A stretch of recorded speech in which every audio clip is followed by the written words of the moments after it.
Listening to the Hometown Losers, the St. Louis Sports Podcast, with Josh, Adam, and OJ.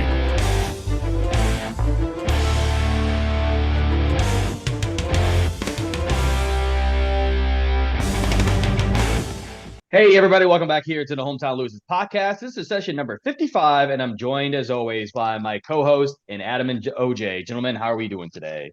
I'm doing great. Josh, thanks for welcoming us back. I know it's been a couple weeks or so. I remember right. Time's been flying by. The summer is almost over, it feels like.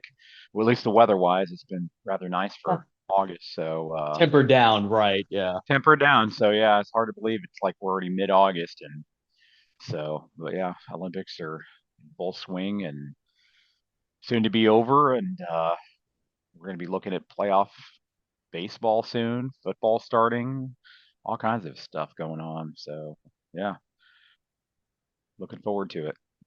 OJ, how are you? Yeah, how you doing in your camp, bud? I'm well. Also, just same old on my end. So everything's going good. Man, that's the thing that sucks about when you get older. It's just like, yep, it's another week, it's another month, it's another year. Like it just is the exact same, right? So. It's funny. I had my nephew in this past week. He was in town, and so he was just talking to me about the new things that are coming. Like he's starting. They got baseball tryouts, even though he's made the team already. And just all the stuff he's got going on in his life. And I'm just like, man, I remember when I had like new stuff happening every single year, and now it's just like, yep, you're getting a career, and then it's just kind of that and a long march, man, slow march. Can't always progress, yeah. Right, exactly. But yeah, to be young again, but it's what it is. So let's jump in here and talk a little bit about St. Louis sports and around the horn. Because Adam, you brought up the Olympics. We'll definitely talk about the Olympics as well. Actually, before we even jump into that, because I want to bring up a topic real quick, and OJ, I really want to get your opinion on this. What the hell is NCAA doing with this stupid ass ban to Jim Harbaugh? Like, are we serious right now? Like, are we kidding me? So I'm like, maybe inform me a little bit. So I know what they down, but does that run just? Do they have to wait till he tries to come back, or is it just going to run out? Like the show cause is going to run out. It literally is for the next 4 years. So he, by the way, he's on with the Chargers. Yeah, I got you. So it's pointless. He's on a 6-year contract, if I'm not mistaken, for the Chargers, and he's got a 4-year ban. Whoop-dee. And by the way, too, so I found out more research this because Adam, I know I talked to you offline about this. Yeah, this isn't even about their whole literally getting somebody in the opposition's colors and on the sideline thing. This had to do with with breach of conduct during COVID. He went out and bought players burgers. Well, yeah, he actually he went and met with players on campus and had a meal with them when there's supposed to be no contact because of COVID. There's supposed to be no in-person recruiting, and he did that anyway. So, yeah, that's just like that's ridiculous to me that you're going to give a 4-year ban for something so stupid to me. To me, that just screams that he obviously is guilty. And like the NCAA has to know that he did like the Spygate stuff. We'll just call it that for lack of a better term. Like he did all this stuff, but you're not going to vacate their national title. Like you're not going to vacate any of his wins. It ain't done yet. It ain't done yet. Not that vacating wins really is a fitting punishment anyway, in my opinion. You need to hurt the program going forward, really. I agree with you, OJ, because here's the problem with it, right? So we are literally getting something handed down that happened in 2020, and it's 2024. So, they won the national title last year at the beginning of 24. So it was the 23 season, right? So in 27, look out, Michigan. You guys going to be probably looking at a bowl ban. I mean, but that's fucking ridiculous. You know what I mean? Like it's well over and done with at this point in time. The people that win the national title, we knew this was going on before the playoffs even happened. But the NCAA is not going to do shit. So whatever. I'm just very frustrated about it. The NCAA looks very powerless and just looks like a damn joke to me, if I'm being honest. It is. Yeah. I mean, go ahead, Adam. Go ahead. Well, I was going to say, basically, to me, the ban on him doesn't really have any practical impact on his career, because no, of course not. Like you said, and the fact is, a lot of people are arguing, and we were having this discussion, is that it really diminishes the effectiveness of even having a punishment to begin with. I mean, if he has no intention to go back to college football in the near future, which obviously he wouldn't if he is, his contract is good until through 2028.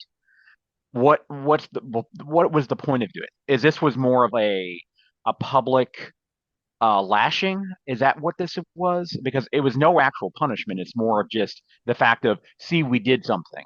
And in reality, it's not really. It's so, Adam, they had to at least, Yeah.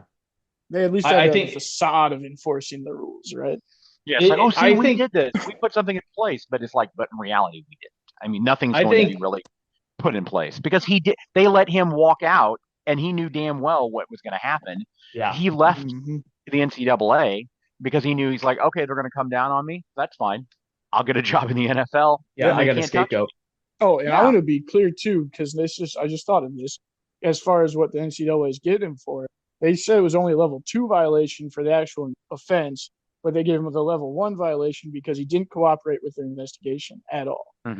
And lied to them, actually. So, like, the dude just acts like a criminal, and he just knows he doesn't have to face any consequences for it, basically. Well, I think there needs to be some sort of monetary fine or some sort of reimbursement or something for that, or and maybe some team level sanctions of some sort as well. I mean, I'd be cool with that. But here's the thing. In this day and age of portal, right, kids can transfer at fucking will, right? So in my opinion, kill the fucking program. I don't care if it's 4 years later. Bring charges. You know what? Like, there's child soldiers in Sudan. Like, the world isn't fair. It's a brutal place, right? So, like, guess what? If you happen to sign up to a program that did some fucking cheating, you might get screwed. You might not be able to go play in a bowl or something, But you do need to have real consequences for the program, or people just keep doing it. And that's exactly what I said before, was like, when we talked about this last year, when all this was coming out, everyone's just like, well, you can't punish the student athletes. I'm like, why? I'm like, so like, it wouldn't have mattered if they were involved or not. It's still the organization. It is still the University of Michigan that did this. So how the hell can we punish them without punishing the players? Are you going to attack them money? That's fine. They'll win the national championship and get boosters to pay for it. Who gives a shit? To me, that doesn't make any sense. They need to be able to. There's got to be a ban for this crap. And I brought this up to Adam again offline. A perfect example of this. And now, what I'm about to say, I'm not trying to compare what Jim Harbaugh did to what Sandusky did.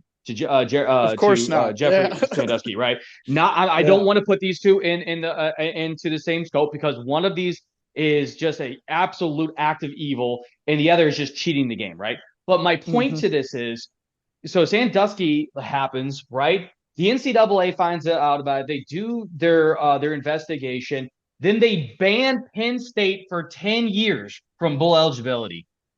But the funny thing about that is I didn't see anybody at that time going, well, don't punish the students. Yeah. They did it. They dropped the ban on the students, and the students were the ones that were the prey for the fucking coach. Like, how does that work? So to me, it's a damn joke. Well, there are other things that they could do with Harbaugh and actual punishing him, and not necessarily the students per se. I mean, right now, just because he's in the NFL, the NCAA could certainly actually put some sort of like NCAA like related events where he would be banned from coming in, like participating in, like college football camps or clinics or anywhere where he could come in and try to be, as far as finding recruits. I mean, sure, he could try to send out his guys per se, but the fact is banning him straight out from participating in any of those college functions, period. Well, I think at least a start. I wonder how much they can under control. Anyway, because in that vein, to your point, OJ, go ahead. I was thinking in that vein, it would also be interesting if they could like ban him from Michigan events and stuff for a certain amount of time. But like, can they do that? Like, where does their they 100% how far can. is their reach, right? Yeah, so the NCAA can ban him from any football interactions to the University of Michigan. They cannot attack him monetarily.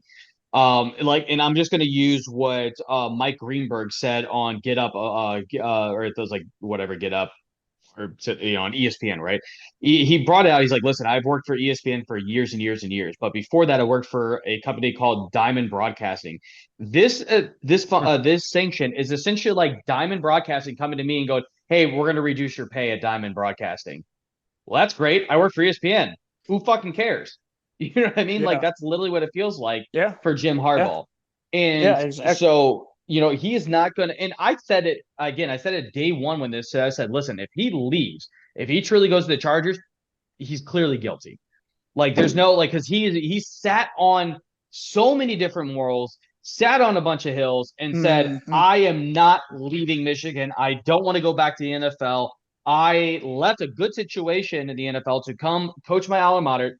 I am not gonna leave. And then what does he do? He fucking jumped ship. And I think it's because he saw that the ship was sinking. And I'll tell you what, it wasn't even just him. It was damn near every fucking coach on that staff left for the NFL, except for Sherrone Moore, who's going to be left who's going to be stuck with exactly right. Who's stuck holding the bag at the end of the day. And they already brought down sanctions against Moore too. I'm like, okay, great. He may or may not have anything to do with it. It's just crazy. He deleted a bunch of texts to Connor Stallions. So, oh, God. Yeah, so, even worse. Like 52 texts or something like that. Man, what kind of world are we living in where we got to cheat at amateur athletics? Yeah, like, I mean, I get it. There's millions of dollars involved in this shit, right? But this is ridiculous. It's not amateur athletics anymore, truly. But even so, it's your point. It's still, it's like semi-pro. You know what I mean? Yeah. Well, if you're cheating, you ain't competing. I'll put it that way. Yeah.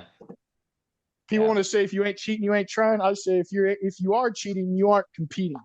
So take that, and smoke it. Shove it up your fucking ass. If you, want to forgive cheat, just allow cheating to run rampant. Yeah. Like agreed. Yeah, because no more of this I misinterpreted the rules bullshit. Like there needs to be, there needs to be ownership of all this. I mean, it's just ridiculous. Because if not, it's just going to be, all right, well, we can't do that anymore. So how do we reinvent how to do that?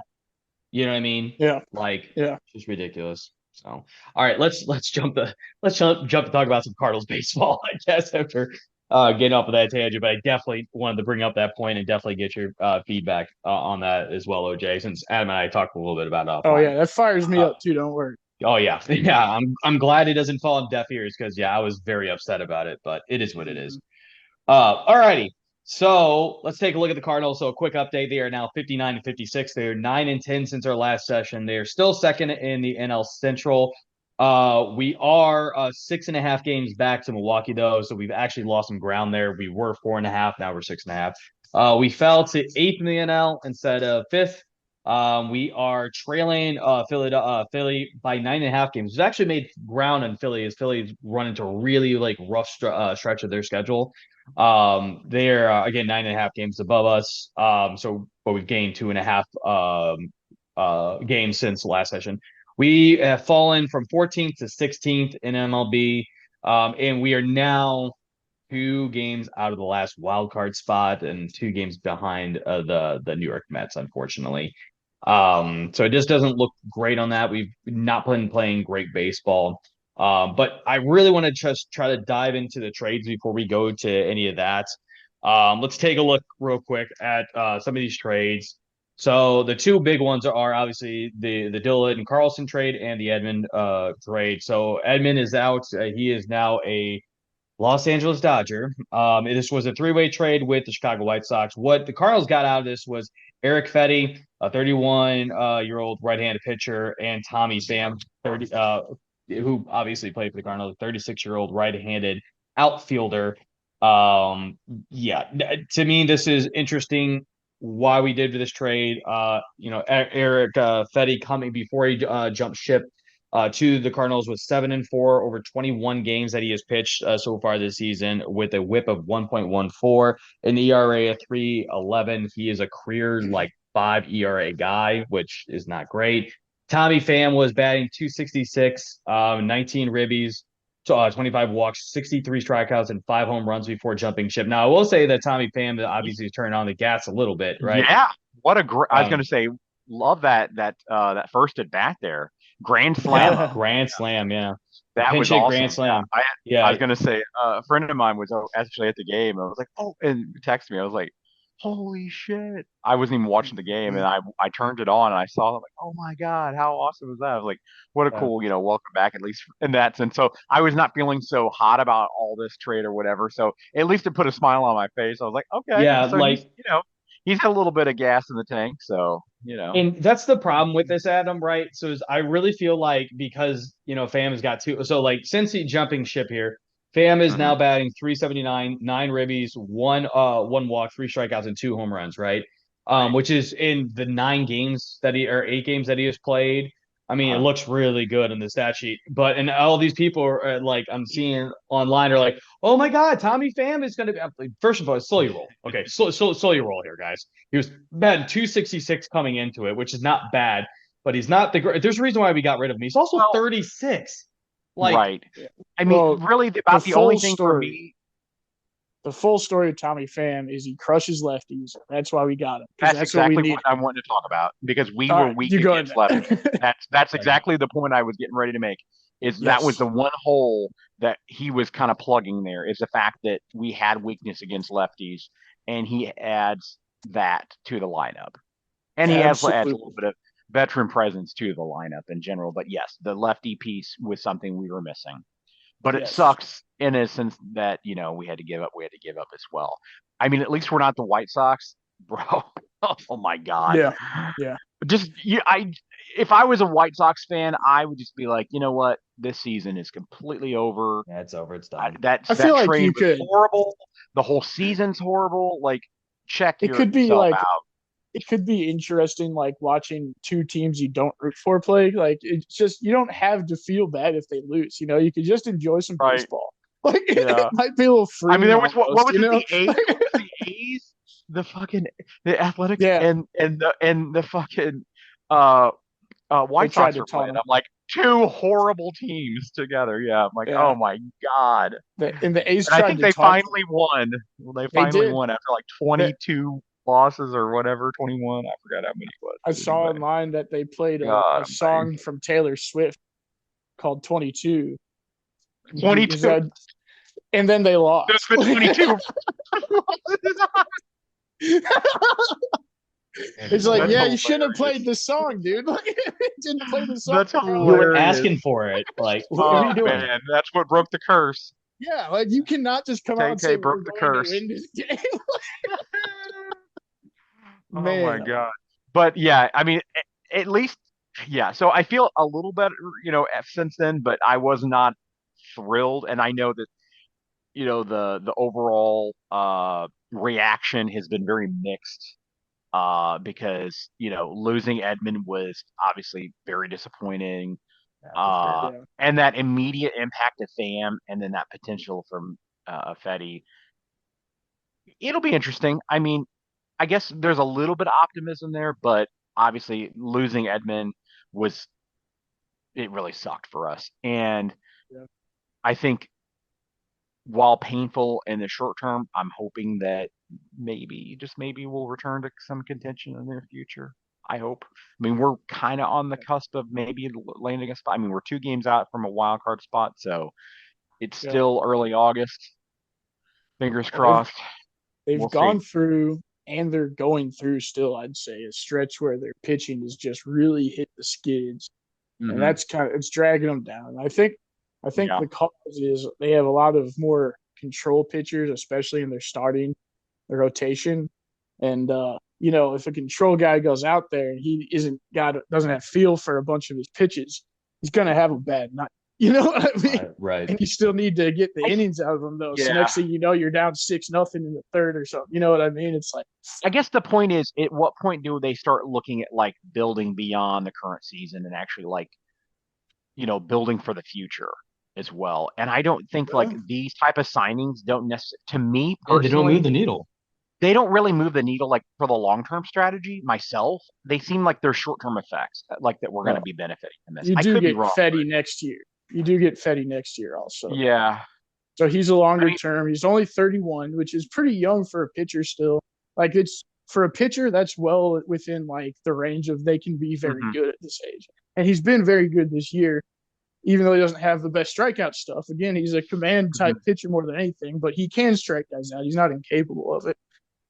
He's a pretty good pitcher. Like people would say, oh, you slot him in right behind Sonny Gray as your number 2. So like he was the good part of the trade, but he's gotten beat up the last couple games too. So yeah. But at some point the worm's going to turn though. The pitchers will settle back down, and I think I might see him make another surge here yet before the season is over. So yeah, I mean I'm sure of it for sure. I mean we still got a lot of baseball still to be played.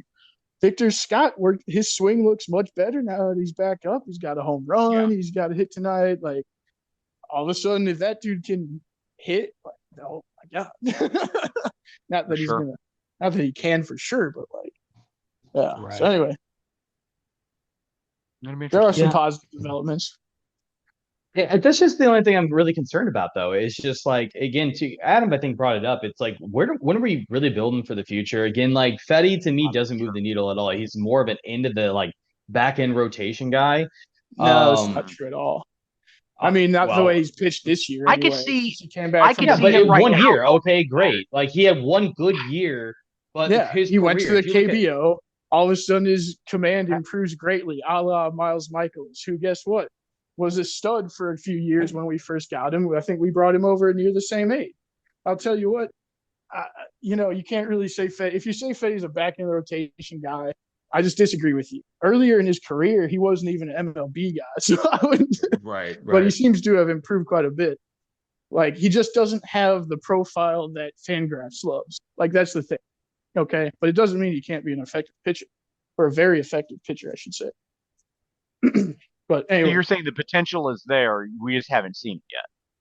Well, he's only pitched because based on his improvements, that's what you're saying because you think that the potential is there. His improvements last season that carried into this season. Like, he's been a stud for the White Sox this year, all year. Like, he had an ERA under 3 when we got him. And now he's had 2 rough games with us. So what I'm saying is, based on how he's pitched this year so far, you'd think he could be pretty good. So. Right. Well, they need to do something. I think you might be overrating 4 and 5 starters in the league or something. Maybe, Josh. Generally, 4 and 5 starters, especially 5th starters, really. I guess, but to me, that's just what it feels like. This wasn't like a trade that's really going to help us out at all, especially when you give up Edman. You're going to give up a Golden Glover utility guy. I get it. He's had a lot of injury issues, but he's plus speed. Like, when he's there, he's been very good for us. I don't like losing him either, I'll tell you. But he wasn't going to do anything the rest of the year, probably. Wrist injury, even if he comes back, he probably still isn't going to hit for shit all year. On top of that, he also is on the wrong side of 30 now. And I think he's going to be due a contract soon or something. You know what I mean? It's like getting close to time to move on from him anyway, even though you don't like to lose him. But I guess Fetty helps us this year and next. Pham helps us this year a lot. And we got nothing out of Tommy Edman so far this year, right? So it's like, I guess my only complaint then, I guess, just overall looking at 1,000 feet up here, is that when the ownership isn't willing to really invest money and spend serious money on the team, the fans are going to stop spending the money as well, and we're really starting to see that as a whole. So I'm just looking at this as a full organization. I'm looking here. That's a fair complaint. And the fact of the matter is that the Cardinals, I'm looking here, just announced an attendance last night that was ranked the lowest attended Cardinals home game in a non-COVID season in the past 20 years. That's not good. I mean, I'm just saying, I'm not talking about the nitty gritty here. I'm just talking about as a whole or as an organization.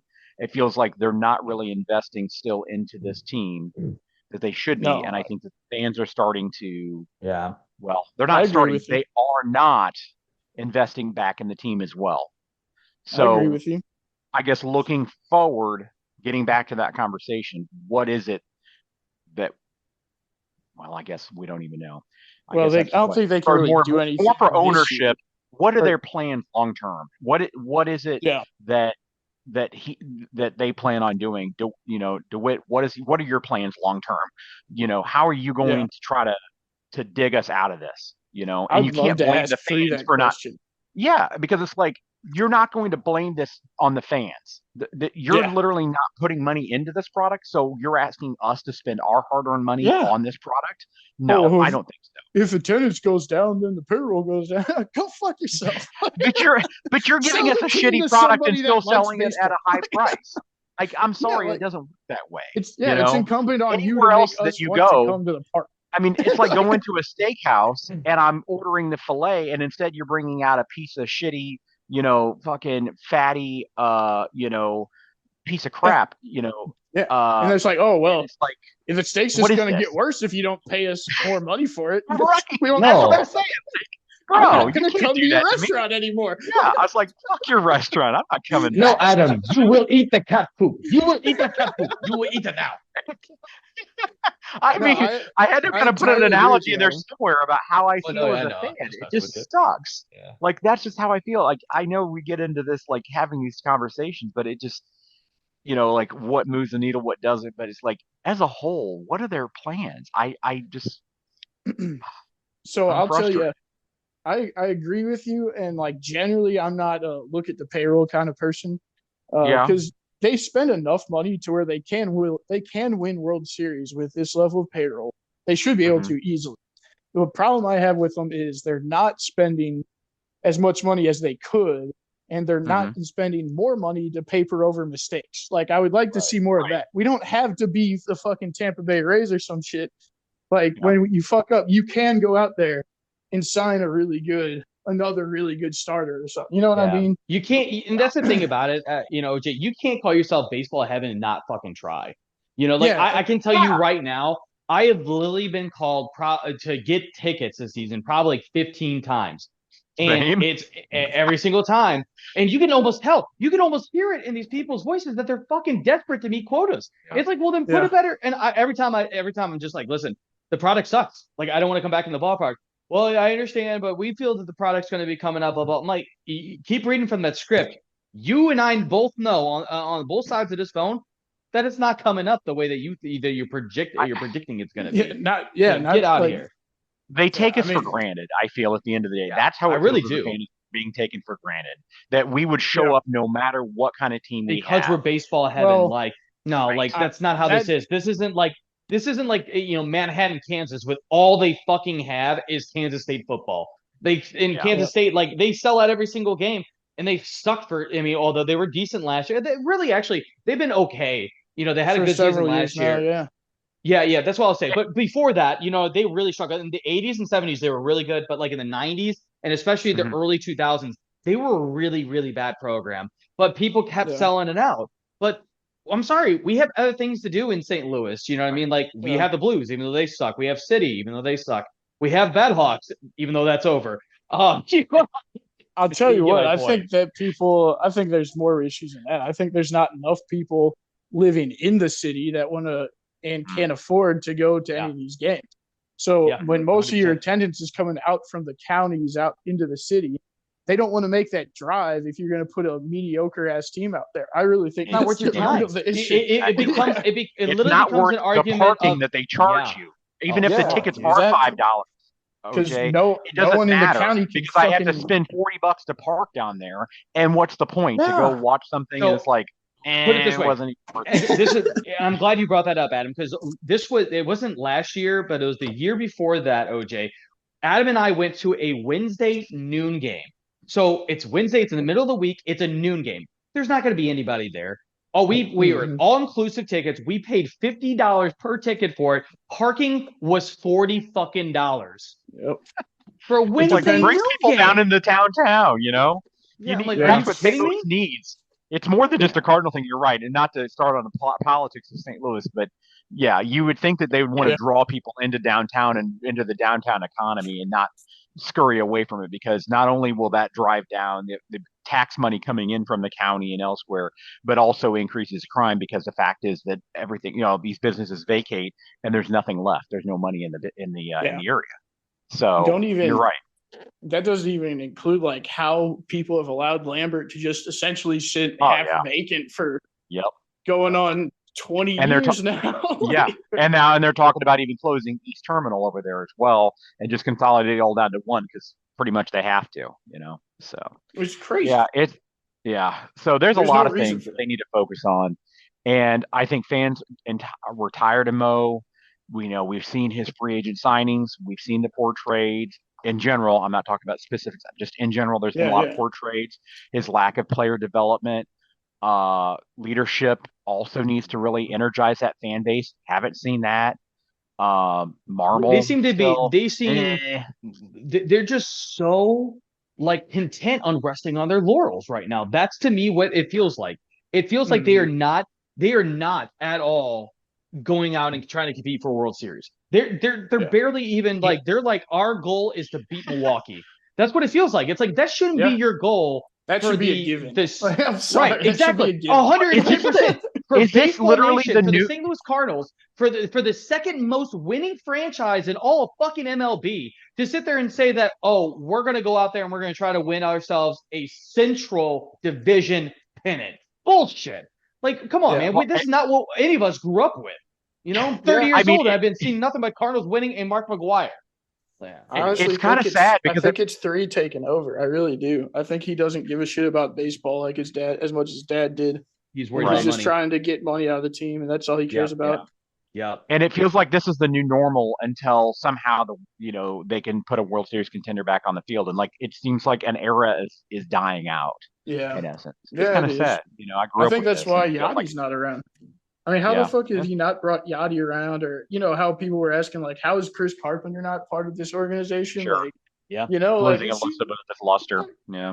You see a little bit of you need to surround yourself with good, solid baseball people, and I feel like we aren't doing that. And we're so used to that, and people talk about us. Dude, that's the thing about it. So opening day, if people don't understand that are not from St. Louis, they don't understand how big of a deal it is in opening day for St. Louis Cardinals, right? You see the Clydesdales, you see the presentations, you see all the Hall of Famers. That's such a big deal. I feel truly, guys, I feel that's losing its grasp on me, and I just don't care anymore. And I'm only 33. The greats have passed on now. Well, 110%. Okay, but to your point, then, where's Chris Carpenter? Why are they to that point? He should be working for them. I'm sorry. Oh, agreed. 102%. I love Jim Emmons, but why not give Chris Carpenter? And he might not be interested in this, but give Chris Carpenter an opportunity to do something. I meant with players. I'm with you there. Yeah, I'm with you there too. But I'm just talking about if you say he doesn't want that, right? I'm just saying you give him opportunities. You know what I mean? It's just, oh man. I'll tell you. Well, we don't have those dudes anymore that were driving us like we had before, like the Pools and the Molinas and the Waynos and all that, and the yachts. That we didn't have all that, and that's why we're just kind of mid now, right?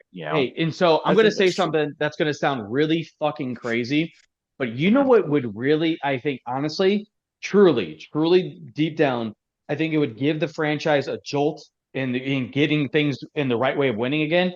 Is fucking hire La Russa back, because we at least know he cares about winning.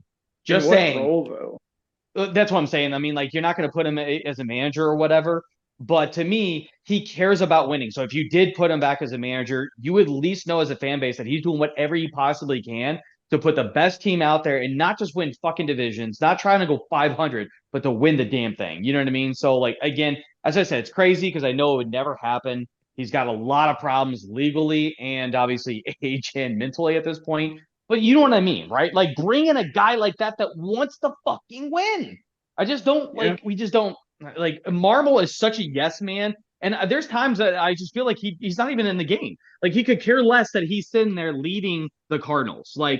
It's again, I go back to it all the time. It's not about the name on the back. It's about the name on the front, right? To me, I've lived my life that way for a very long time. Put the team on my back. Not the team on my back, but you know what I mean? I do what I can for any team that I play with. That goes in, and Adam, you know this specifically. It goes beyond sports. It goes into my work life. It goes into my friendships. It goes into everything, because to me, that's what it's about. You know what I mean? Is doing something collectively together. and to try your best. As much as I'm a competitor, I mean, dude, I play fucking slow pitch softball and my knees are like torn and trashed. Adam, you've seen them. I mean, I get permanent fucking scars on my knees because I'm diving and sliding all over the place because I'm putting my body on the line because I want to win. Like, I don't want to sit there and come up in second place or third place or whatever. It's like, if I'm going to go out there, I'm going to go out there and try to compete. And it just feel like we don't have that. You know what I mean? It's just... Yeah, I do kind of feel like that, but I think it's from the top down. I don't think it's 100%. 100%. I actually think Marvel does compete, but at some point, your starter does have to get you some innings and stuff like that.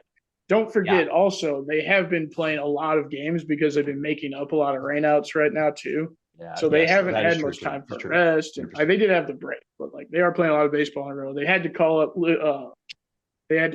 McGreevy to pitch a game because they couldn't cover it with their regular rotation. So they're playing a lot of baseball. That might be making some guys tired. I think Marvel has had to be more conservative with changing or going to like what he wants to do. Right. Yeah. Yeah. And listen, and to your point, it's not all perfect. We can sit here and easily as a fan base, because we're not seeing the results, just point fingers and stuff like that. I like that you were, looking at it from the rational side of things, because right now I can tell you I'm very emotional about it, and I shouldn't be, but it just pisses me off. You know what I mean? Because it's just been more and more coming on. Marvel does have to walk a line between winning this game and winning tomorrow's game and the game after that and all that. Yeah. And, instead of winning today, win the series kind of thing. I get you. Yeah, 100%. Well, yeah. In the beginning of the season, I thought he was being way too conservative. And then he started getting going with changing pitchers when he needed to and all that. And things clicked for a while, but now he's been hesitant again. And I'm thinking it's because a lot of the problem is the stars are getting in trouble in the fourth or inning or fifth inning or whatever. And he can't take them out because he can't keep burning his bullpen like that. Yeah. And so then they give up a bunch of runs, and it's like, all right, here comes the B bullpen, and now we're up down more. Next thing you know, so it kind of snowballs. I don't know. I really think they just don't have the dudes right now.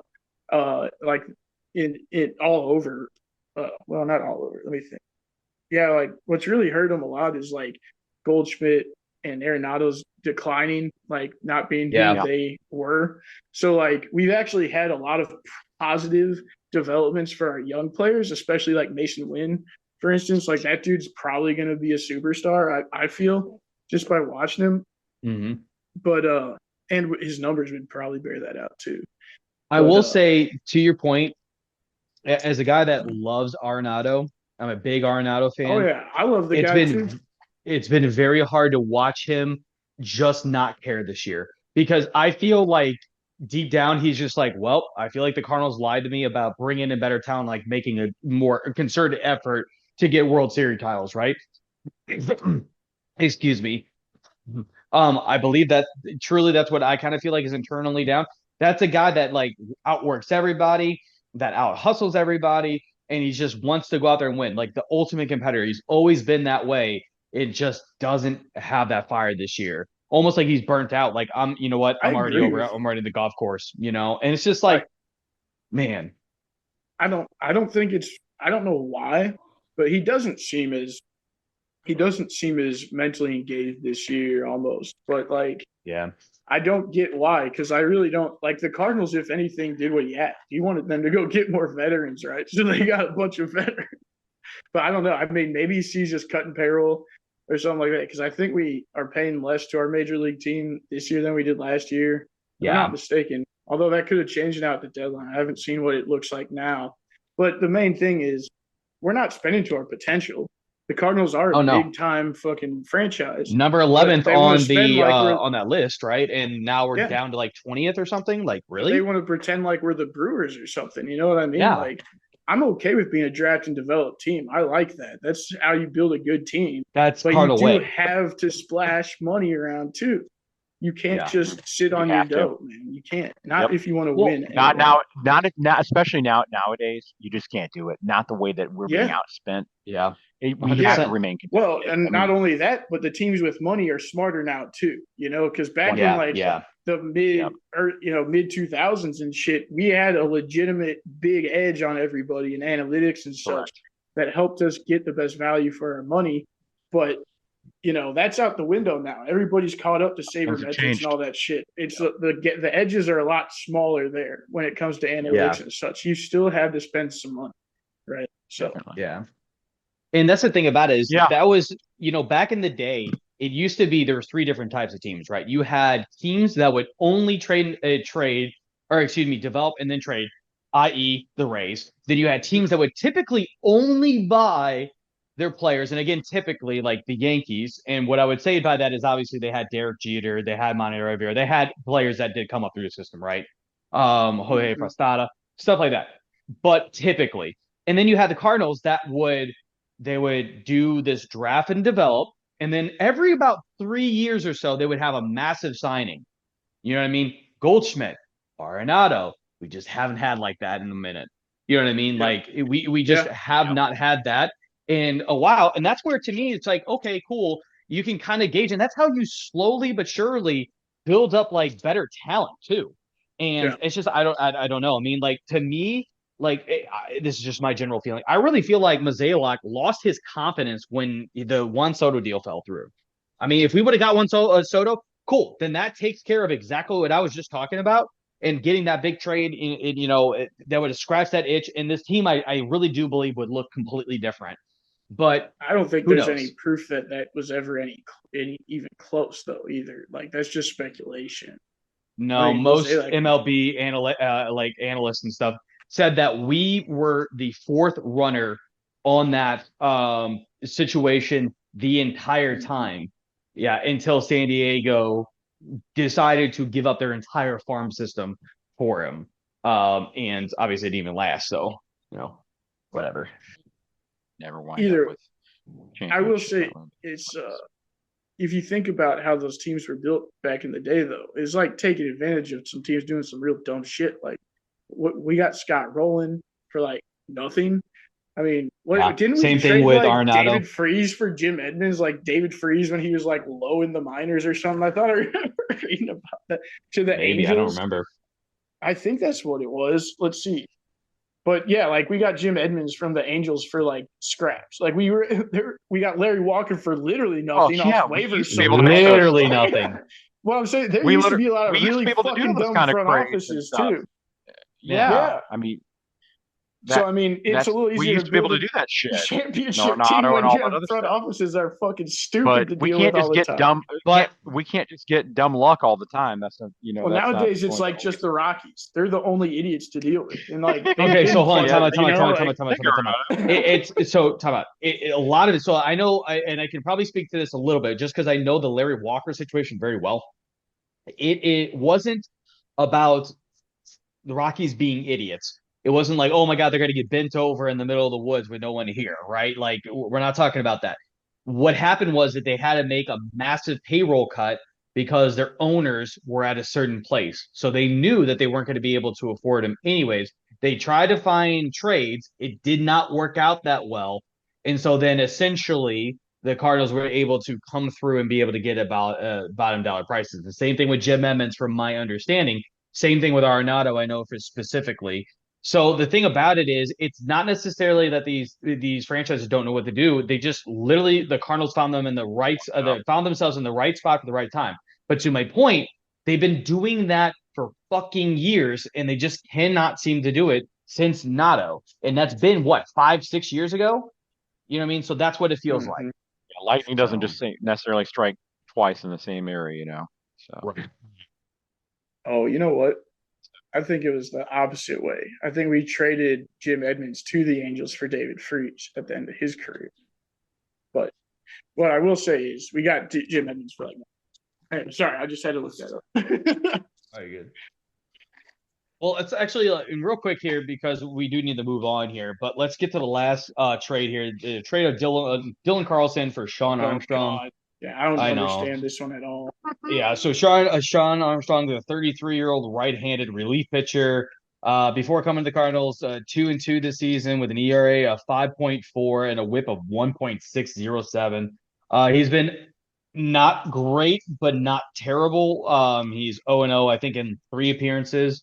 2.25 ERA with a 1.00 WHIP. I mean, this doesn't make any sense to me either because like you go from finishing third in the rookie of the year, and I know Dylan Carlson's had a lot of up and downs, but the dude still has plus speed, switch hitter, right? If I remember correctly, can play the outfield. And all we got is a fucking 33-year-old relief pitcher. Really? Like I get it, we need a relief pitcher, really but hurt. fuck. That really hurt our depth, I think, for at least for right now, for sure. I mean, while you mentioned he has had inconsistent performances and struggles, but I think that we could have literally seen some, long-term gains working with him over time. I really don't think that we benefited from this whatsoever. I think that that once again, it doesn't move the long-term strategy needle whatsoever. I don't really think that aligns with where we need to go and retooling. It just doesn't, once again. Yeah, to me, this felt like Tampa Bay did to us what we've done to Tampa Bay. If that makes sense, or to like the Rockies, like they just got a player that was literally what I just talked about. Yeah, like it's on paper this looks 100%. It does. The dude's not good. Like I just don't understand. I don't understand the move at all. I'd rather just keep Dylan Carlson at this point than trade him for that. It was a dumb fucking move. You're right. It's like somebody in Tampa Bay has dirt on Mozeliak or something for that one. That's crazy. Yeah. Like, and why not? If you know you're going to get rid of Dylan Carlson, why not put him in a trade package with Tommy Edman to go get something better too? Get a better pitcher. You know what I mean? Yeah. Like, and you might have been able to get a better outfield than Tommy Pham as well. So, like, you could have used it as a package deal. If you, like, what the fuck? Like, it didn't make any sense. They have to make it attractive, but in essence, if they want to actually trade for something good, they have to make it attractive. Otherwise, we're just going to wind up, getting nickeled and dimed to death, and we're going to wind up with this kind of shit. Yeah. So, disappointing. And one more reason Mo's got to go. Well, I think they outsmarted themselves there. I think they thought this is a guy they saw something they could fix. And they get him for Dylan Carlson, who's basically spare parts. Well, then fucking sign for Carlson to fix. I mean, Jesus. Well, no, I mean is I think they thought they could fix something in his mechanics or something, whereas Carlson, I don't know. But that's what I'm saying. I'm guessing that's what they did. They think they're the smartest kid in the room or something. So they're like, well, we'll get this guy. And even though he's got like a 5 ERA and not a great FIP or anything, he'll turn around and be good for us. Because we did need bullpen help. But it's just is this really the best guy you could fucking get? That's what I'm saying. For Dylan Carlson, who a lot of people are still high on. Like, I would still. Yeah, to me, it just seems like we're we're giving up way too much and we're not getting anything in return. That's the problem with this. Yeah, I agreed. It is what it is, but I don't know like what else to do. Like I mean, there's nothing we can do, obviously, but like as a Cardinal fan, it's just like I don't know where this franchise is going. I have no idea like what the game plan is here, and that just concerns me. It is what it is. I agree. So, that's the reason why I posed that question earlier, because that's my concern. So, anyway. All right, well, let's head here to our next subject. Let's talk a little bit about STLSC. Obviously, there's not as much going on with that, but OJ, as you said, even before we got in the podcast, obviously they're playing Leagues Cup. Have they played 2 or 3 games in Leagues Cup? They've played 2. They played the group stage, so they were in a group with was it Dallas and FC Juarez. And that's right. I do remember. Yeah, they lost in shootouts to Juarez, didn't they? Yeah. Yeah, and they beat Dallas, though. So that going into that game with Juarez and St. Louis knew they were advancing already. So, gotcha. But now they're in knockouts. They actually have a match tomorrow night against Portland for the next stage of it, so that's cool. I would normally say, hey, that's go ahead. I was going to say, and Portland has won the last, or the first, of the 2, they've won both because they're in first there in their group B. Yeah. What were we going to say, Josh? I was just going to say, like, I would have felt like, especially last year, it would have been like, oh, hey, for sure, like, we can definitely beat Portland, but, like, Portland is better than us this year. That's not saying a whole heck of a lot, as, like, pretty much every team besides, like, San Jose and New England are better than us. So, and that's not, I don't know about that. I think New England's a little bit better than us, but yeah. Yeah. I mean, overall, looking at the standings, I think we're 13th to 14th in the Western Conference. Only San Jose has a worse, like they only have 14 points. We have 23. They're real bad. Yeah, we're 1 point behind KC in 12th. But yeah, we're at least we won't finish last. Like that was my worst. Yeah, my worst year was like we're gonna go to number 1 in Western Conference to fucking dead last. Really? San Jose is like San Jose is in a tier all their own. Like they're just I mean, if you look at the Eastern Conference, if you look at the Eastern 19, yikes. Right. If you look at the Eastern Conference, New England is in last place in the Eastern Conference with 23 points. We also have 23 points as well. But the fact is, San Jose is way out of there at 14. Yeah. We've won the same amount of games, both 4. However, we've drawn a lot, 11 games, which we've had that conversation a lot because it's kind of crazy how many draws that we've drawn. Yeah, there's only 2 teams in the MLS that have double digits in draws, and that is us and New York Red Bulls, which also have 11 draws. But they also have 10 wins. They also have a lot more wins too. Yeah, exactly. They have a lot of draws, but they have a lot more wins. They've only had 4 losses, where we've had 10 losses. So, yeah. Unfortunately, we're sort of lopsided on the other side of that. That's the reason why we're in 13th spot. But yeah, it is what it is. Yeah. So, we had a lot of transfers lately.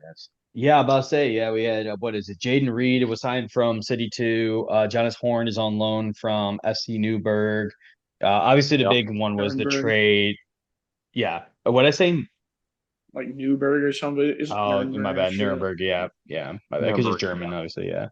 And obviously the big one is that we traded away Tim Parker, which is something I did not think was going to happen. We traded away Tim Parker and $600,000 to New England. To New England. For Henry Kessler. So man, I couldn't believe I heard there were rumblings about this, and I'm like, please don't be true, please don't be true, please don't be true. And then like 2 days later, it just like came out. Confirmed it. Yeah. And then I was talking to Josh. Damn it! So we lost Parker.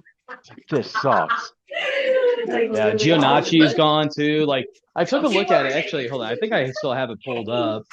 On where the hell is it at? Oh, hold on. I think it's over here. Give me 2 seconds. So yeah. This is the because like Tim Parker's gone. Israel Jackson's gone. Giannucci's gone. Like, it's starting to get bad. You know what I mean? Like, I don't even understand this. Like, so the Giannucci, like, you talking about Joe Keeney there? I said Joe Keeney. Yeah, Joe Keeney. I was just calling Gio. Gone in the preseason. He went to Italy before the season started.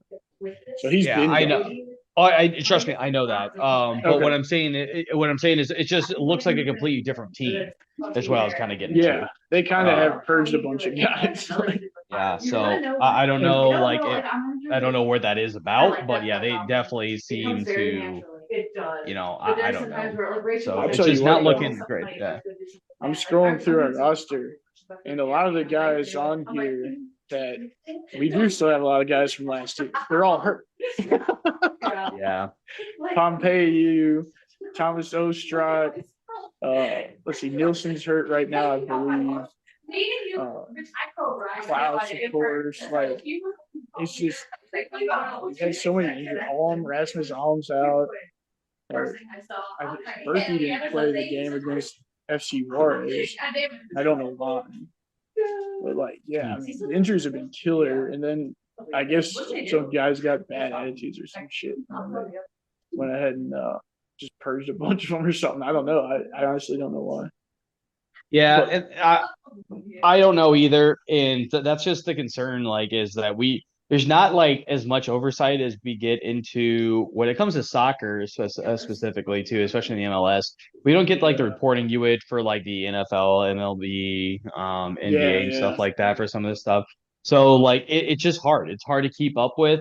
and I don't know, man. Like I want to watch City games because I love watching soccer, and obviously you got St. Louis pride. It's hard to watch because you just know going into it that it's probably going to be a loss, and that's just what it a feels draw. like. Yeah, or Not a a win, draw. though. Like, yeah, we're playing for a tie. We're not playing for a win. Yeah. You know, so like, I don't know. For me, it's I enjoy watching it still, but for sure.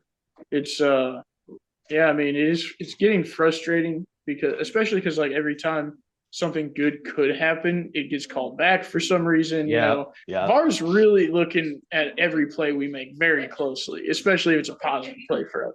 They won't review obvious handballs on the other team, but if we like look at somebody wrong, they're fucking reviewing it. You know what I mean? There's some weirdness going on with that too.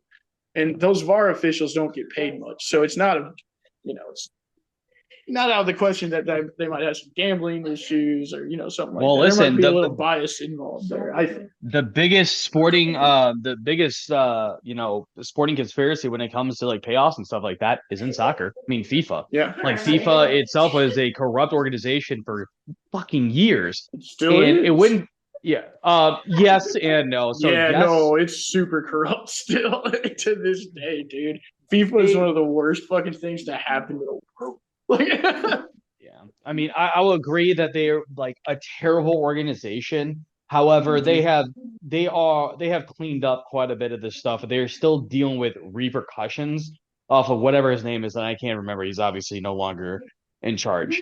But like to the point, Adam and I had this conversation. It's crap because America, like for the fact that America can't host the World Cup by ourselves, we have to go into it with a bid with fucking Mexico and Canada. Why?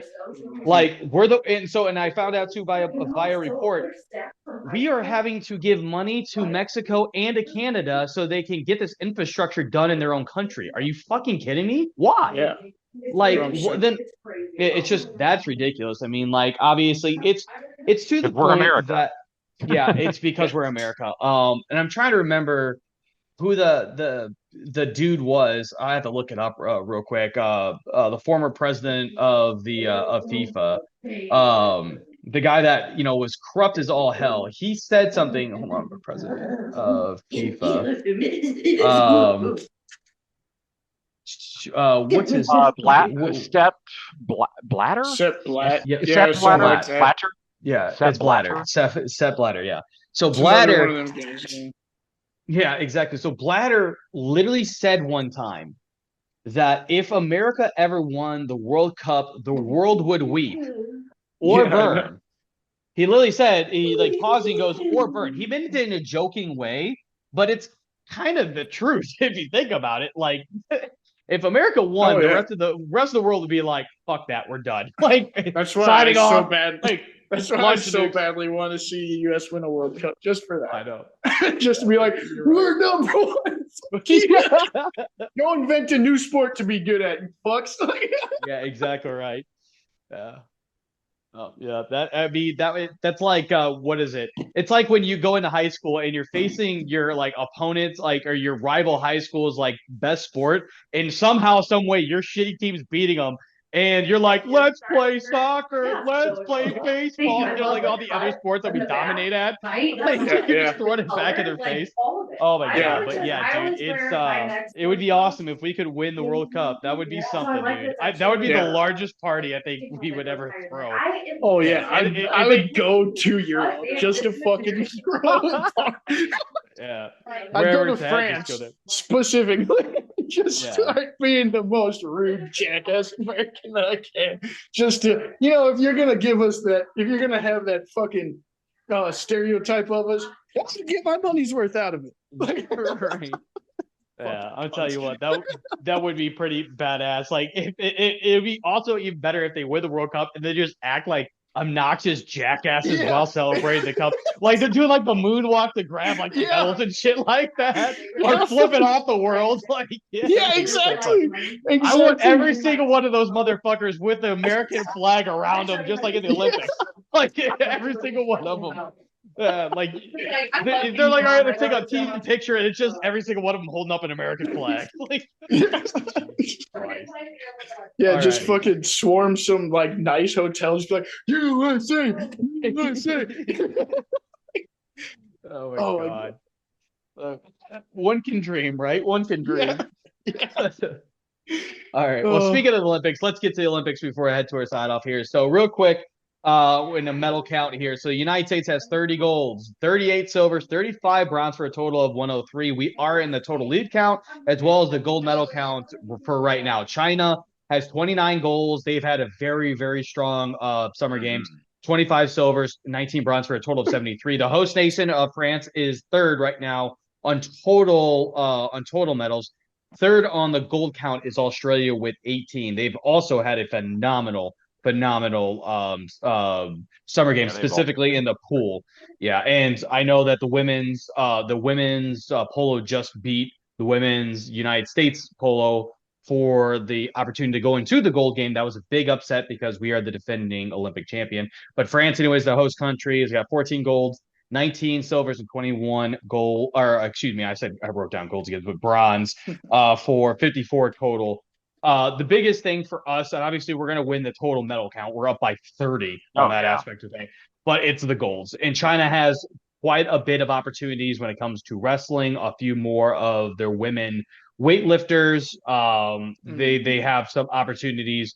America has kind of squandered a few of these and almost lost to Serbia today in basketball, but we somehow pulled that off. That was Steph Curry in the fourth quarter. Dude, you know, I'm at my cousin RJ's, and that's all we do is watch freaking Golden State Warriors. We were going nuts, like sitting there putting up wallpaper, trying not to freak out. Like it was awesome. Yeah. It was dope. Like I was very happy. It's the only time I've ever rooted for LeBron James in my entire life. Well, you have to. It's Team USA. You know, you can't be out here losing to Serbia. You're not necessarily rooting for him. You're rooting for Team USA. Now, he put on the colors. Yeah, but to put that in perspective, OJ, the world is getting much, much, much, much closer than what people believe. We're just so used to dominating in basketball and like winning games really easily. The truth is, there are some really good teams out there, and Serbia is one of those nations coming into this Olympics. Yeah, the MVP, the three-time MVP of the NBA. So coming into this Olympics, everyone still had us obviously as the heavy favorites to win the gold, but if there was another team that was in the running, it was Serbia, and Serbia has a very, very, very good team. Yes, they do. We beat them in that's their national sport, damn near. You know that those guys. Oh yeah. We've worked with Serbs, you know, Josh and I for the past 4 years, and they love basketball over there. They love it. They live and breathe basketball in Serbia. I'll watch it more if the NBA puts a team in my city, but until then, I guess I'll just stick to watching college. And it's funny. The funny thing is they even have the number one player in all of tennis in Djokovic, right? Like he is phenomenal, but they don't care about him. They say he's kind of an ass, and so they watch basketball instead. Like, but Jokic, he's obviously, you know, the well-known. Jokic, the Joker is. It's always him or Federer. Yeah, he's obviously, you know, widely regarded as one of the greatest for sure, and obviously was a great, you know, draft steal in the NBA history for us. You know, is for the NBA as a whole. You know, whether you like him or not, but obviously it's been great for the sport, and also for Serbia to have, you know, representation in the NBA too. So there's been a lot of viewership there. Yeah. So, but really when it comes down to this, obviously, you know, we're going Team USA, and the fact is, it was our game to lose, and it looked like for a while we were going to lose it, but thankfully we pulled it around. 1 point down by 19 points. So we were double digits down, and it was like, damn, this is not looking good for Team USA. See, the thing about it is, like, we have the star power, we have way more star power than them, but the thing is, they have a team. You know what I mean? We're having to like work with these guys, and like there were so many mental mistakes that I saw where like you have one all-star that's like, okay, well, I'm the guy on my team. Well, so is all other 4 people on the floor right now. So not everybody can be making the same cut or try to get the ball and make their own shots. They need to work as a team for that effort. And I feel like that's sometimes the reason why America gets on its way, because we can't, especially now, we truly, truly cannot just win just based on talent alone.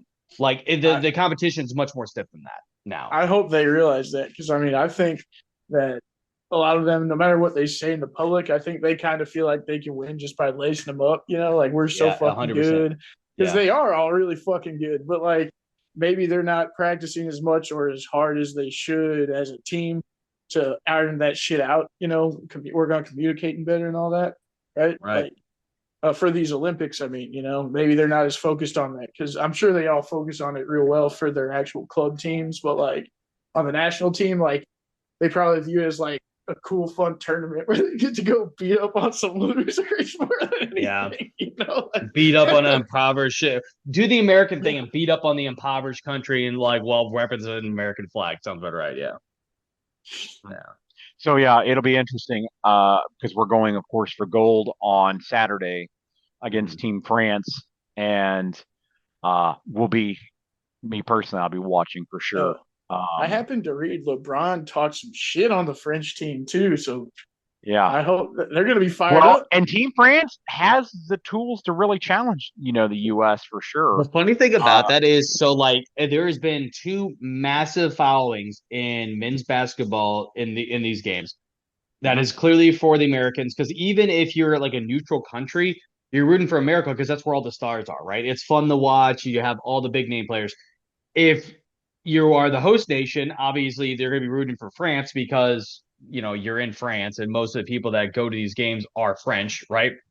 Right. So now you're going to have a massive, massive conflict between these two, and I really do believe the French are going to be super fucking loud. I think they would burn Paris to the ground if they beat USA in the gold game. Like, that'd be wild. The way the French people hate America, like, holy fuck, that's their wet dream.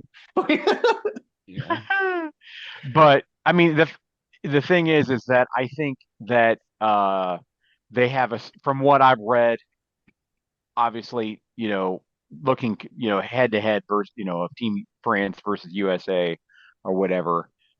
They have a strong defense, from my understanding, whereas obviously we're highly powered offensively, and they're more, like I said, more staunch defense. And so they might be able to slow down, the tempo of the game a little bit potentially. But obviously for us, we got to just push the pace, keep the game going fast. That's the main thing to be able to really. LeBron said he thought the French team didn't handle the physical play of I forget who they were actually playing, but he had watched one of their games and he said he didn't think they handled the physical play very well. He basically kind of just called them soft. I mean, he said they're good, but so well, that's the reason why. And the fact is, as I've noticed in these games, as I was talking about this while I was watching, the Olympics yesterday, is that I've noticed really that, especially with basketball, the level of physicalness, like the roughness in general, I noticed that they allow more in the Olympics than they do in the NBA. In FIBA, it's a way more physical game than the NBA. So here's the thing, and this was actually got brought up to me old today. School NBA. yes, because NBA is about protecting their players, and FIBA they don't have to play by those rules because they're not looking at it at an 82 game season, right? So they're not thinking that way. They're thinking, okay, you got to get through this tournament, so to speak. So yes, it's a way more physical game because of that specifically. So it'll be interesting with that level of physicality, if that allows us then to kind of dictate that pace and keep things going in that aspect. Whereas France is going to, since they're more on the defensive side and slowing down the game, if we can, kind of push through that a bit as well. I think it's going to be a hell of a game because LeBron sure gave them some good bulletin board material, I will say. Right. As long as they don't, as long as they don't start fouling a bunch because they're trying to prove they're tough or something. Sure. Maybe that's what he's going for. I don't know. But I mean, they're going to be fired up. That's for sure. France is. So I hope the USA guys are ready to fucking go. And the fact is, these guys, at least on Team USA, have a lot of on-court chemistry already, too. That helps a lot. especially. Well, what do you mean So I don't know a whole lot about it. Why do you say they have that? So, like France, for example, I mean, they played like the World Cup and stuff like that, but a lot of these guys play together. And they were selected to do that to fill out like the talent gaps because there's not that many French players that play in the NBA, right? So like the process is completely different. So we talked about Serbia before, right? Serbia, that team has been playing together for like no joke, 15 years. Like they've been playing together for a very long time. They know each other very, very well. They know where people are going to be at. They know their roles in the team and stuff like that. They have Jokic, who has been around for a minute with that team as well. He just obviously is the best player on that team to be playing in the NBA. I think only 3 of them on the Serbian roster play in the NBA. Yeah. But in the NBA, or excuse me, for the Team USA, you're just going to the best players in the NBA, taking them together. Again, all of them being that guy on that team to make that shot. And when you have 5 Michael Jordans on the court, so to speak, who do you give the ball to for the final shot? You're going to give it to one, and 4 of them are going to be pissed. So, like, it's like learning the rules and learning how to play as a team. You know what I mean? Well, That's what I was asking about. What I was asking about is because Adam said that the USA does have a lot of guys with chemistry already on it. So I thought, is it because they've been playing together in the Olympics now, or is there multiple guys that are already on a team together? Yes. So like this is when they should be peaking. Yes, I get you. Correct. I get because you. they had a lot of that on-court chemistry, especially they've developed that early on in the tournament as well. That was a lot of that. Yep. That's what I was wanting to know. Thank you. Sorry if I kind of made that overcomplicated or was off the base to it, but because basically to summarize that up, it's because Team USA roster, like you were mentioning, Josh, it's usually assembled, with players who are used to being in the primary, option for their team and whatnot. So that's what, our pick is. They are the best of the best. So in essence, it's sort of our all-star, teams, in essence is what we're putting up against. It's literally the NBA All-Star with one college guy on it. No joke. Like they literally keep one person from college as tradition. Yeah. And who did they grab from college? A guy that is going to Duke, I think Plummer. Give me a second here. I'll take a look at it. So he's a stud. He's going to be in the NBA next year, kind of thing. You know exactly. What I mean? He's just a year away. He's going to be a 1 overall probably. And that's the thing about it, though, is like again, our talent is just so fucking absurd because like literally what Stephen Kerr, who is the basketball coach not only for Golden State but is for Team USA this year, he literally is like creating like Group A, like Team A, Team B, and Team C, and is like rotating like in hockey, like so he's like. But if you think about that, it's incredibly smart because then you allow those guys to know their own roles. Right, so they developed their own roles early in those games when they had because right before the Olympics started, they had about like 5 or 6 games that they played in like a 2-week stretch just to get like warm up games. Right, one of them was against France, one of them was against Serbia and stuff like that, just to see their litmus test and try to get everything together. So he's been brilliant in this, and this is why I think he's the greatest coach in basketball currently. Is the fact that he literally just goes, okay, cool. We're gonna have Team A, Team B, Team C, right? And just stick and die with those. So we beat South Sudan in the Olympics 103 to 86.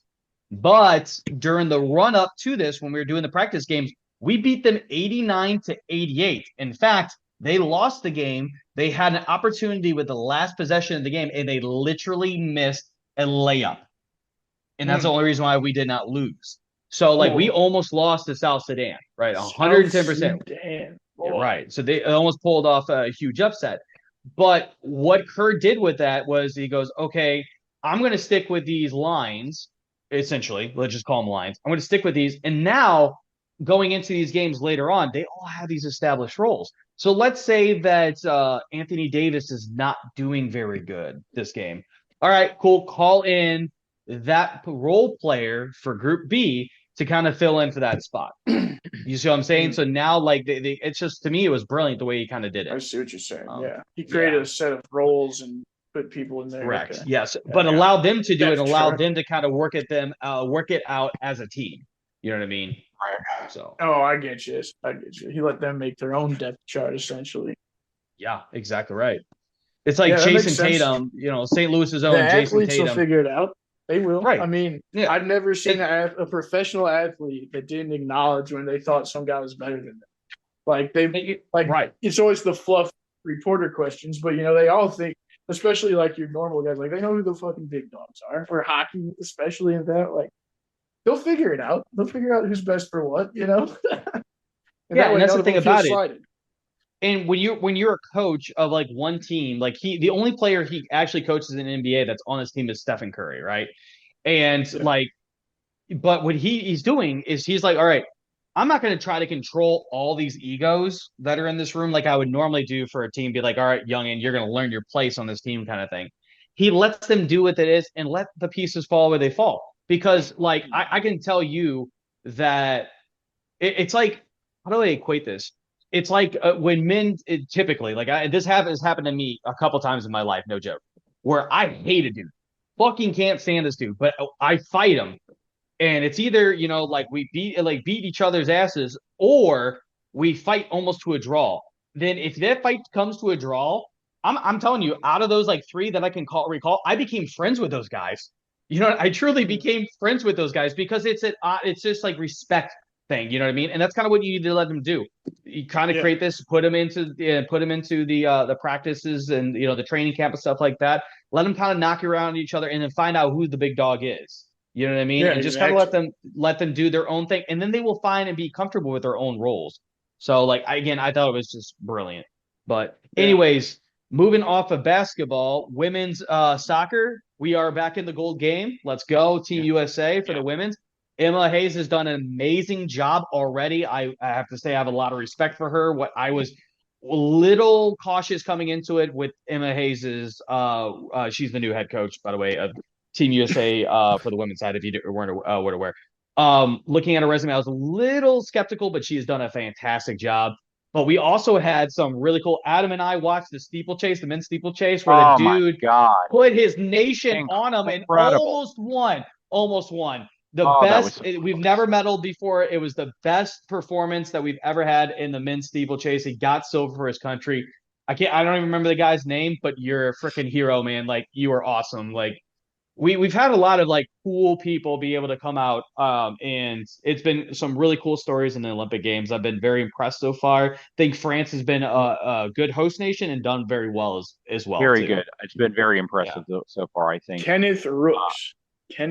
Rooks, that's right. Yeah, Rooks. He's got a chess play. He's got a chess piece in his name. How did I forget? But yeah, Kenneth Rooks.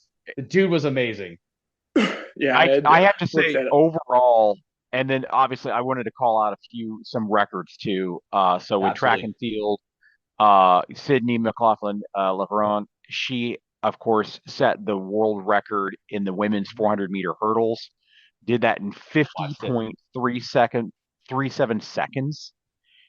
Unreal. I mean, over 10 hurdles in 400 meters, and you're running in under a minute. Seconds. Yeah, 400 meters, dude. Over hurdles. It's just mind-boggling. Yeah, mind-boggling. Mind-boggling. And the mixed 4x400 meter relay as well for Team USA. Even though they did not, they got the silver because they lost to the Netherlands. They set the world record as well in the relay during the prelim heats. Yep. And then in the pool, we had a couple records. Bobby Fink with the men's 1500 meter freestyle did that in 14:30. 1,500 meters. After not qualifying for his signature, he didn't even qualify for the finals in his signature event, and he comes back and does that. Also, Katie Ledecky, defends her title, just ridiculous. She won the 1,500 meter by over 5 seconds. It wasn't even close. That's huge. And there was no one even in the shot. Half a lap. And so so the length of the pool is 50 meters, right? It literally, the woman behind her was like 30 meters behind her. They were still on the other side of the pool. They were literally showing her, and there was nobody in the pool. Literally, they joked about it. The commentary joked about it, and they said the cameraman had to zoom out 3 different times to be able to get she was second and third into place because she was outpacing everybody else. It's just absurd. Yeah. Freaking hero. Also, I got to give it a shout out. He did not get the job done and complete the double. Well, that would have been historic. And Noah Lyles, but Noah Lyles wins the 100-meter dash. The fastest man on the planet is once again American, but the way he did it was unfreaking real. I think Adam, you saw that as live too. He literally, I think you and I were watching it together live, and we were like, "Oh man!" Like he came in third. Like I thought he was over him. Yeah, I thought he was. Like, I thought he's he won still in bronze. And all of he literally like started to fade back, and all of a sudden it was like an accordion. He goes whoop and came right back in, and literally we're like, "Oh man!" Like he almost did it. He won bronze, but at least won silver because another American runner won silver. Right, but. He stretched his chest out and crossed the line before the other dude did in a photo finish, won by literally 5/100ths of 1 second. Yeah, it was so fucking razor close. A literal photo finish. I thought for sure he'd my God, that was an incredible race. Yeah, they literally had. It's so funny. They joked about it, and there's all this controversy over it too, like, oh, he wasn't really or whatever, because you had to literally look at the rules and how it works. Because a lot of people think like, oh, their foot or this or that. No, the foot, the hand, none of that counts as far as being in front of you. It's all about the torso. So and that's why you always look at the torso going forward. They always lean in. The joke around this was that it was so close that NASA was consulted and they put it under a electron microscope and was able to determine how he came out. Like that's how the joke was, because it was so damn close. Like it was very crazy. I mean, it was unreal. But I think overall, and of course, we haven't even touched gymnastics as well. And the U.S.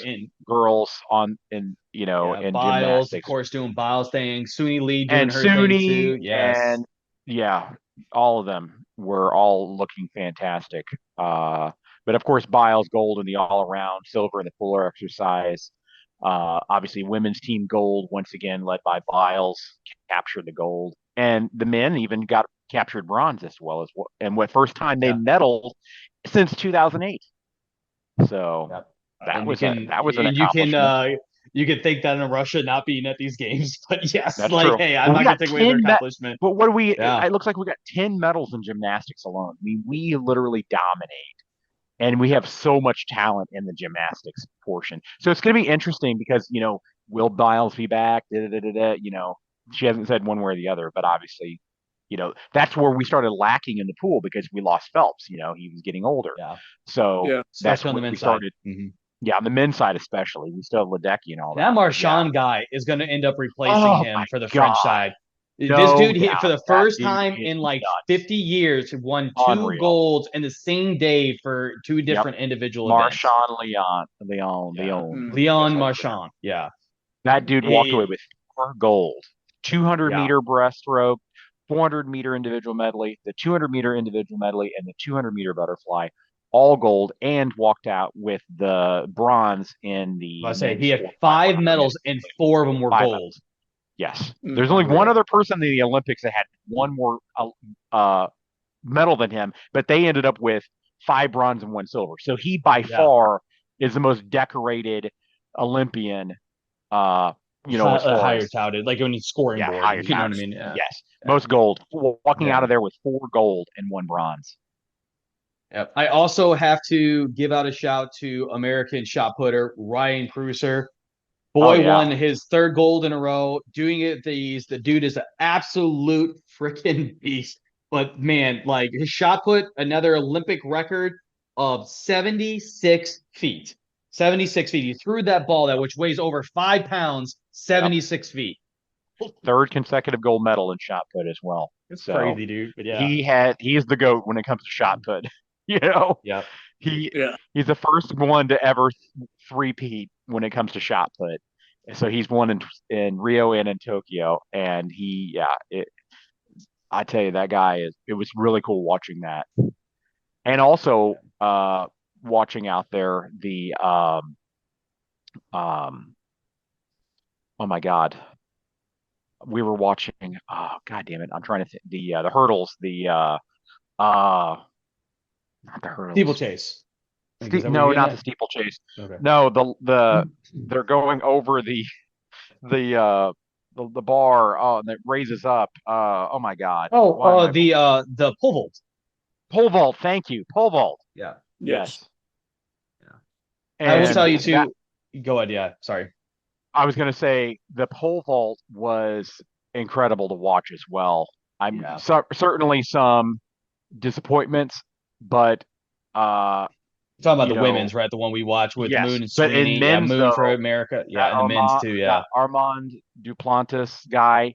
By the way, who is American but represents Sweden because his mom is Swedish. Come on, exactly. But I'm like that dude. I'm like, why are you not the war crime? He's by war far crime. the greatest pole vaulter in history. Yeah. The dude's incredible. He literally cleared and set a new world record at 6.25 meters. And I just did the math. That's 20 and a half feet. 20 feet. 20 and a half feet. Oh my God. That's unreal. Last shout out. But yeah, Katie Moon. But Katie Moon, we were watching her yesterday though. Yeah. Katie Moon. And she definitely gave it her all. She did a great job. She gave it her all. Yeah. The last one I have to give a shout out to before we get to our sign up. Tara Davis Woodhall, the first woman to get gold in long jumping. Like, it's ridiculous. By the way, we did finish gold and bronze in that. That's the best ever that we had in long jump. But she did it with, I think, her third long jump of the evening, which was 70 centimeters or something like that. Which I don't even know the calculation. I think I'm actually not correct on that because 70 centimeters is not that much. Yeah, my bad. I think it'd be like 7.10 meters. She got the top spot at 7. Oh, yeah. So like 7.7. Yeah. 7.10 meters. So I said centimeters, and I'm like, that's not right. But I thought they used something different than meters, but they don't. No, it's meters. 7.10 meters, 23 feet, 3.5 inches. For those that don't know, that want the conversion. Yeah. It's just a cool. But it set the new Olympic record, yes, and obviously secured a gold. Yeah. So a very cool story, especially for her. Her husband is going to be representing Team USA in the Paralympics. He is a double amputee and does the 100, the 100, the men's 100, and the men's 200, I believe. So they train a lot together and stuff like that. It was really cool to see them have the moment of embrace because he was walking. This is their at least what was explained in the broadcast. This is kind of like her routine. Like before she jumped, she's over talking to him and he's hyping her up and stuff like that. Well, they went reverse order from the podium standpoint. So she was in first. She had the last jump. And the woman from Germany was trying to, the only person that could beat her at that point. And unfortunately for that woman from Germany, she went to go to run and actually didn't end up jumping. She just continued to run through the pool, which apparently happens when you don't have grip or you're going too fast and kind of out of control. So she didn't even get to complete it. But he just looked at her and he goes, "You won. You're Olympic champion." You could see it in her face. It was a really cool moment. I mean, she is trying to keep it together to come for this last jump. It was a really cool experience. To see that, and it really does. So it gives you that pride of being American, and as well as just being part of something greater than just the sum of its parts, if that makes sense, right? Yeah. So it was pretty cool. Pretty cool experience. I think the American Games in Los Angeles next time around are going to be even better. I would love to try to get out there, but it's going to be so expensive. Oh, it will be. And it'll be interesting too, because I thought it was interesting. I learned something this year because I was asking Josh, I'm like, where's baseball?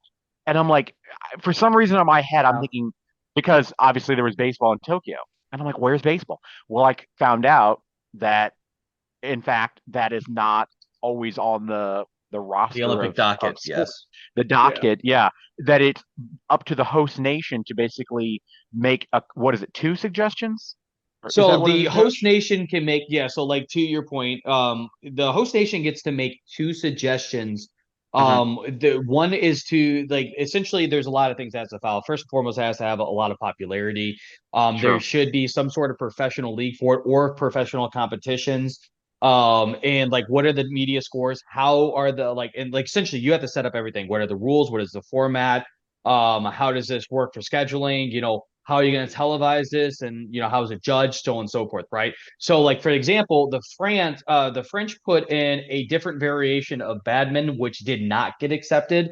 But the one that did get accepted for them this year is breakdancing. Because apparently breakdancing is, and it's kind of a joke that to me breakdancing is an Olympic sport, but it's huge in France, so that did get accepted. And typically, as a sign of like congratulations of getting the host nation, out of those two suggestions that the national team puts out, one of them typically gets granted. Last year in the Summer Games with Tokyo asked for two sports, baseball and softball, and clearly both of them were in the Olympics. Right. So yeah, they brought that back, and but it is not normally something that does happen in the Olympics. So it's going to be interesting because it's to me they have to be in LA because you have baseball stadiums that you can play in, right? And then you give people that are out of country to be able to have an experience to go to LA, to the Dodger Stadium because it's supposed to be in Los Angeles or one of the other, neighboring cities and stuff, and experience what it's like to be in an MLB ballpark. But also, how can you not put our national pastime under our docket for our consideration to represent the United States? You know what I mean? Yeah. So I definitely expect that to be present in LA. I mean, I do believe sure. too, from what I read in a report, this may be the largest summer games. And what I mean by that, the most events, they might have more, more sporting opportunity and stuff like that because of the fact that there's more cities spread out in America too. Obviously, it's in Yeah. LA, but we know of it's course, the Olympics is yeah. always spread out over a general Yeah. area. Yes. But we have the infrastructure to set up a lot more. So that's kind of the theory and the talk right now is that it's going to be like a huge field and like a giant celebration. I think that'd be cool. More games, the better, right? So, Well, yeah. I mean, they have tons of stadiums there for sure. I mean, yeah, tons of stadiums in that area. and the sure, infrastructure to set everything up too. Yeah. I mean, unfortunately, Bozo the Clown out there is going to get his, feature at, where the Rams play. But who cares? Yeah. He'll get his coming up in. Right. But anyway, you're absolutely right. They can host not only in LA, they'll host in San Diego. They'll be in San Diego for sure. Yeah. Anaheim.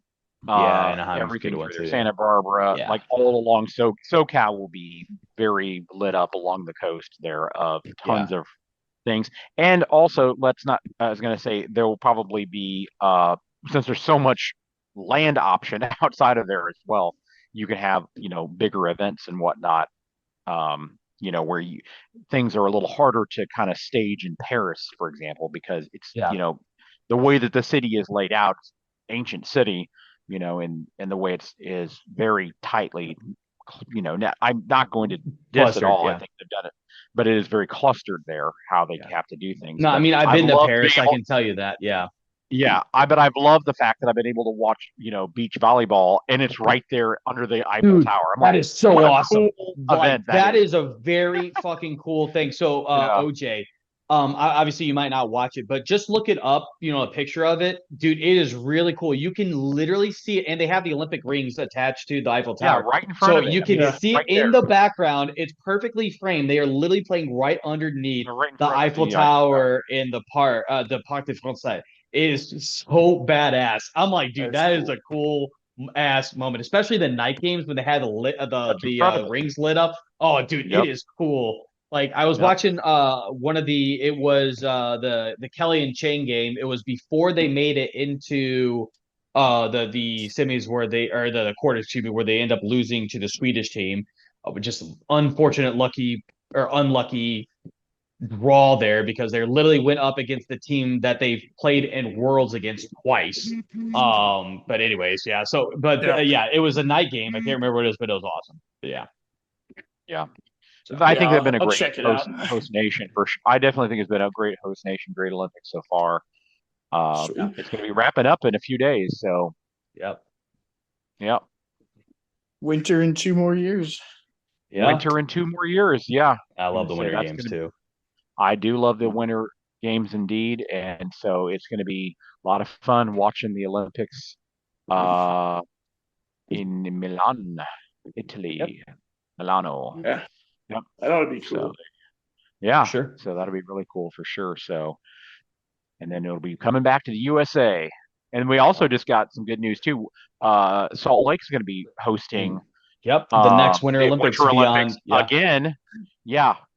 In 2034. It's going to be back-to-back America because it's going to be summer games and then winter games, if I'm correct, because it was 28, right? Or no, it's not, because never mind. It's not 28, it's 34, right? As you said. Correct. Yeah. I was going to say, you're going to have, my bad. Summer games are going to be 28, and then you're going to have 2030 games, which are going to be in the French winter Alps. And then another summer. Yeah. My bad. That was my fault. So France technically gets another Olympics, but they're going to be getting a Winter Olympics in 2030. Then it's going to be in Brisbane in 2032, and then Salt Lake in 2034. Australia would be cool as fuck. Australia, yeah, and I love having the Olympics in Australia back in the early 2000s. I loved that in Sydney. That's when Michael Phelps really came. Do you remember Michael Phelps walking out of Sydney with all those golds? You're like, holy fuck, 2000 Summer Olympics goes down to one of my favorite Olympics by far. Yeah, I was a young kid, and that was fun to watch those though, because you're like, holy shit. I love that. Yeah, that was a great Olympics set in general. I mean, we didn't do, I was going to say Michael Phelps did great, but yeah, I think that we, as a whole, did very good. Following that, the Atlanta, of course, and I remember that. You probably don't remember it as much, but I remember us hosting the last Summer Olympics in the U.S., which was in Atlanta, and that was a big deal. Hell, I still remember they were coming through St. Louis. I remember them coming by. Ted Drew's there with the Olympic flame, and they were doing the torch relays right through St. Louis. That was pretty cool. So, hell yeah. So we'll have that again. Yeah, they're going to do the same thing from my understanding, because I think they're going to come through Atlanta, and they're going to go to us, because obviously we hosted one before, so I think that's the reason why. Yes, in 1904. That way. Yeah. Yep. So. Yeah. But yeah, I'll never forget that Muhammad Ali lighting the cauldron in Atlanta, for sure. One of my memories of being a kid. But anyway, love the Olympics. It's been successful, and it's wrapping up. Yeah. Go team USA. Just like we are. So let's head off to our sign off, guys. Adam, would you like to tell the good listeners how they can interact with the show, ask us questions, or give us suggestions of content? Our lovely listeners can always catch us on Facebook.com/The Hometown Losers, LOUSERS. Did I spell that right? LOUSERS. Yes, I did spell that right. All right. Nice. And check us out on X.com/Hometown Losers. Give us a like, give us a share, give us a retweet. Give us content. Like, I would love your questions. I would love your suggestions. We'd love to hear if you're listening, where you're listening from, what you want to hear. We love our listeners. Actually, Adam, I love that suggestion. So for any of the listeners, we would love to give you a shout out and a more specific shout out. So just let us know where you're listening from. That helps us obviously be able to talk a little bit more about regional sports and stuff like that if you're coming from somewhere specific. So yeah, just let us know, and shout out if you're still listening to the person unless you're from Chicago. Unless you're from Chicago, we're going to shit all over. Keep that shit to yourself. We can talk about Chicago sports. Yeah, we absolutely can talk about Chicago team. It's not going to be what you want to hear, though. Yeah, it's not. It's going to be the true Chicago. You fucking suck. Anyway. All righty. OJ, you lost our one listener in Chicago. I just seen him log on. We don't want him anyway. So they don't belong in our club. How did they get our password? All right, OJ, you want to tell the good listeners what you got for the game of the week? Jeez, I'm kind of undecided. I mean, if you're looking for a local flavor, I guess you would pretty much have to go with City Portland on Friday, because it's a tournament you can win, right? Cardinals games, you do have 2 against Kansas City, so that ought to, they need to win if they want to get in the playoffs. But anyway, but of course in the Olympics, on Saturday, you got the gold medal game for the basketball. So that might be USA versus France. That's a pretty good matchup to watch also. Yeah, those are very good. I mean, we got a lot going on, right? So good games, OJ. Yeah. I mean, that's great. And of course, now for us, it's time for one of our favorite segments where we deep dive into the numbers that make sports so fascinating. So it's time for this week's Stat Blast. Over to you, Josh. All righty. Appreciate you guys. Thank you very much for that intro. I have two different ones for you. I'm going to start with one that is just kind of an interesting factoid, talking specifically with football and with basketball. So this stat is around Tom Brady, unfortunately, but I thought this was an interesting one. So for anybody that doesn't know, Stephen Curry, who's my boy, I love Stephen Curry. He is obviously the Lord of Threes, excuse me. Four-time Lord of Kings. Yeah. Wow. Whoops. He is really bad there. Sorry, Curry. Jesus Christ. Did not mean to Step put you off your that, throne. The King of Kings. Exactly, Jesus. Man, I put him in a whole different tier. Oof. My bad. Yeah. Wow. Hall of Famer for sure. Definitely first round inductee. Yeah. Oh my God. Wow. Yeah. Anyways, okay. So he is the Lord of Threes, man. So he's obviously the greatest shooter statistically in NBA history, and has the most career-made three-pointers, and it just keeps piling on. But anyways, so Tom Brady also though won a lot of games and was pretty good statistically. I won't say he's pretty good quarterback because he cheated. But anyways. The stat is this. Tom Brady has a better chance of making a Super Bowl than Stephen Curry has of making a three-pointer at any point in any game. Brady was played 20 full seasons in the NFL and reached the Super Bowl 9 times out of 20, which is unreal, right? That means 45% of Brady seasons, he made it to the Super Bowl. Curry's three-point average for a career as of currently is 43%. So an interesting factoid around that one. But this is the one that I really, it just nuts, right? When you look at the guy who has made the most 3 points, but it's just, anyways. This one, I misinterpreted the rules. Misinterpreted the rules. A couple different times, right? Yeah, so, at least. Yeah. Go ahead. All right. Now my favorite one. This actually is one of my favorite pitchers of all time. It's not Roger Clemens. Cheater. It is Mariano Rivera.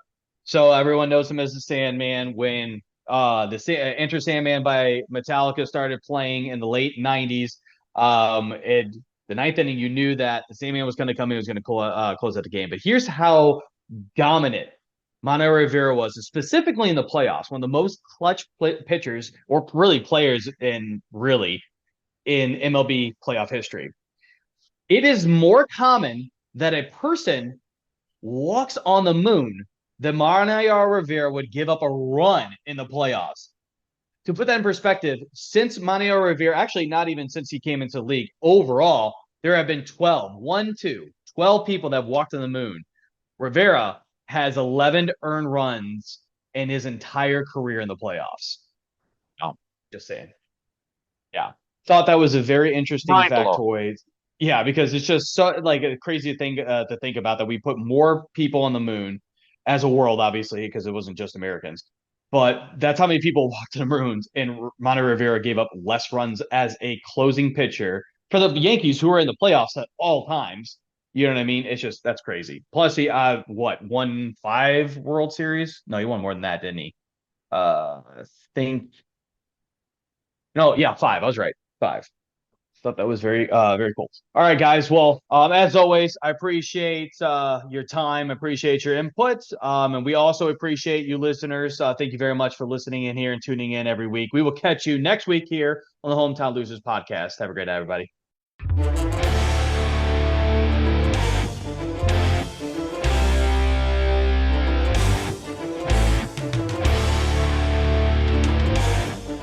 Hey, this is Josh. Thanks for checking out and tuning in to the Hometown Losers podcast. Check us out next week as we continue our silliness and talk a little bit about the St. Louis sports scene.